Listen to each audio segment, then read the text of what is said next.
What if the ultimate test of power was to create something you couldn't control? It's a simple question, but it hides a devastating challenge. Could an all-powerful being create a stone so heavy that even they couldn't lift it? This single thought experiment seems to reveal a shocking crack in the very idea of absolute power. The answer feels like a logical cage with no escape. If the answer is yes, well, then there's something an all-powerful being can't do: lift the stone. But if the answer is no, there's also something they can't do: create the stone. Either way, the whole concept of omnipotence seems to just crumble. For centuries, this puzzle, known as the omnipotence paradox, has been used as a powerful argument against the existence of an all-powerful God. But what if the question isn't as clever as it seems? What if the trap isn't for God, but for our own understanding of what power even means? Let's break down why this paradox is so slick. It's a perfect either-or trap. Option A: God can create a stone he cannot lift. The instant that stone exists, his omnipotence vanishes. There's now a task in the universe, lifting that rock, that he can't do. He's been limited by his own creation. Option B: God cannot create a stone he cannot lift. In this case, his omnipotence is also gone. There is a creative act, making this specific stone, that's beyond his power. Whichever path you take, you end up at the same destination. This being isn't all-powerful. This isn't just some clever riddle. It strikes at the very heart of what all-powerful is supposed to mean. The idea of an omnipotent God is a cornerstone of major world religions. This being is described as having unlimited power, creating universes from scratch and performing miracles that defy physics as we know it. The paradox suggests this core attribute is logically impossible, not just hard to imagine, but a fundamental contradiction, like a sentence that cancels itself out. If omnipotence is logically impossible, then the classical idea of God is built on a faulty foundation. This is why the paradox is so compelling to skeptics and so troubling for believers. It doesn't rely on faith or holy books. It relies on pure, cold logic. It presents itself as a final intellectual checkmate.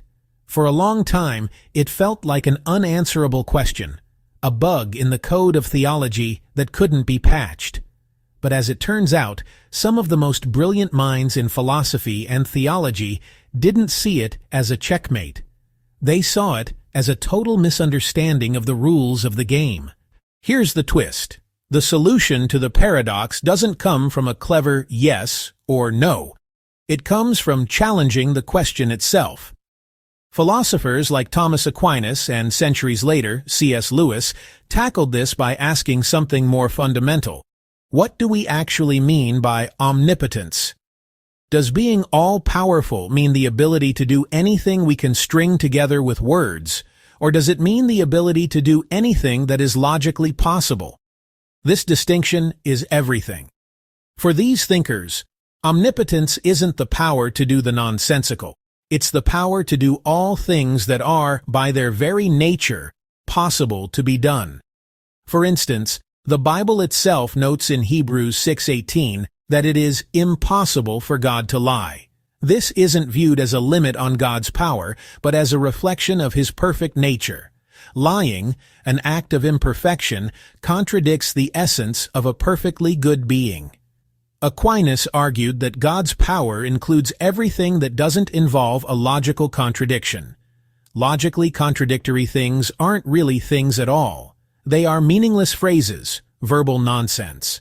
C.S. Lewis famously put it this way: "Nonsense remains nonsense even when we talk it about God." He argued that jumbles of words don't magically become meaningful just because we say God can before them. From this point of view, asking God to do the logically impossible isn't a test of his power. It's a test of whether we can form a coherent thought. And with this paradox, the test fails.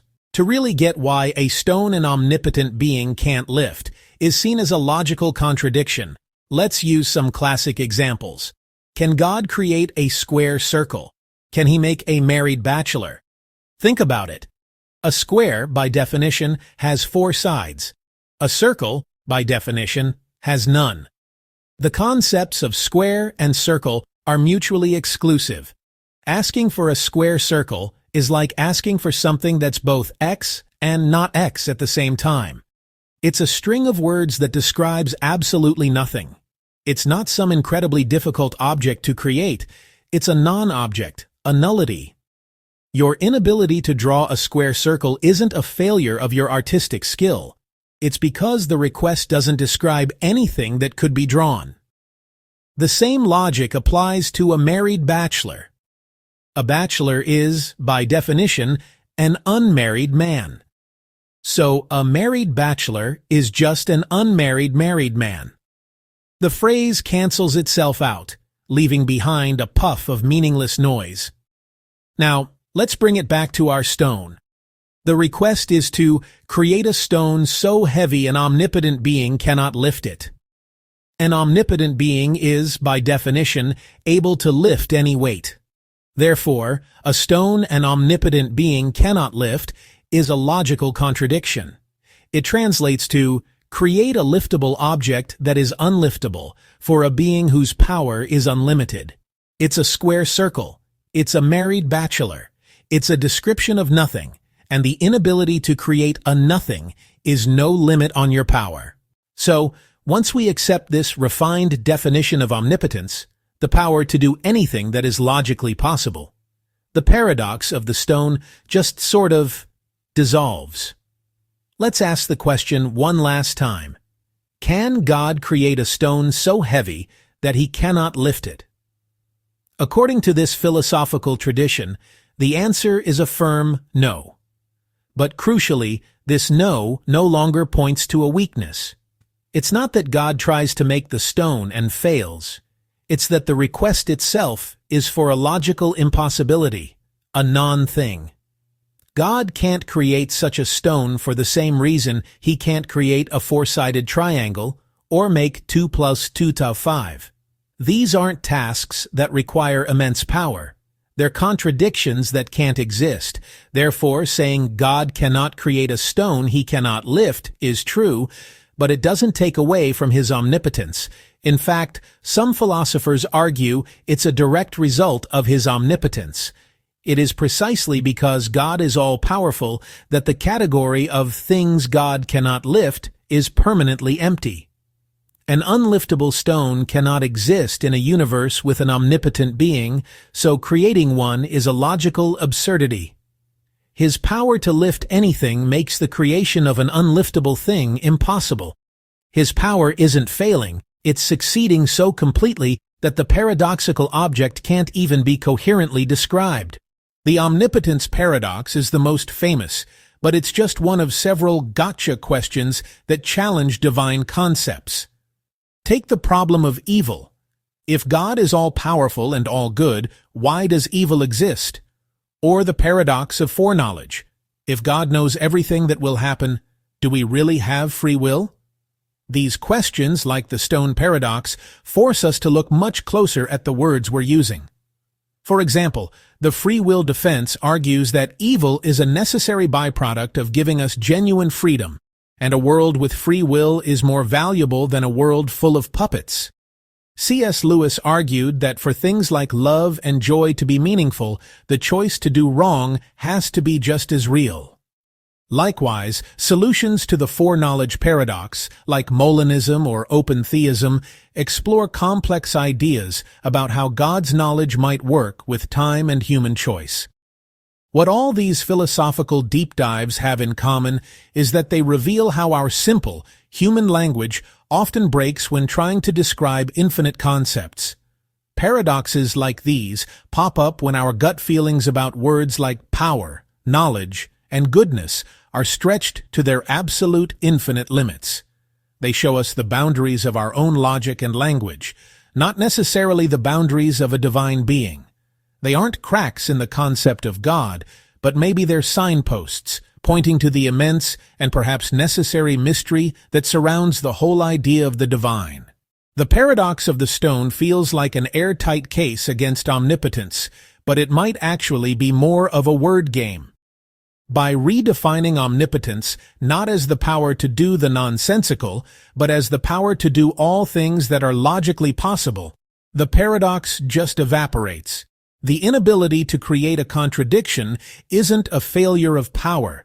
It's a recognition that, as C.S. Lewis said, nonsense remains nonsense, even when you're talking about God. The crack the paradox seems to expose isn't in the idea of God, but in our own language and its struggle to grasp the infinite. It pushes us to think more critically about what these ultimate concepts really mean. But what do you think? Does this redefinition of omnipotence solve the paradox for you, or does it just feel like a philosophical sidestep? Let me know your thoughts in the comments. And if you enjoy wrestling with these kinds of mind-bending questions, be sure to like and subscribe for more explorations into the biggest ideas out there. Thanks for watching.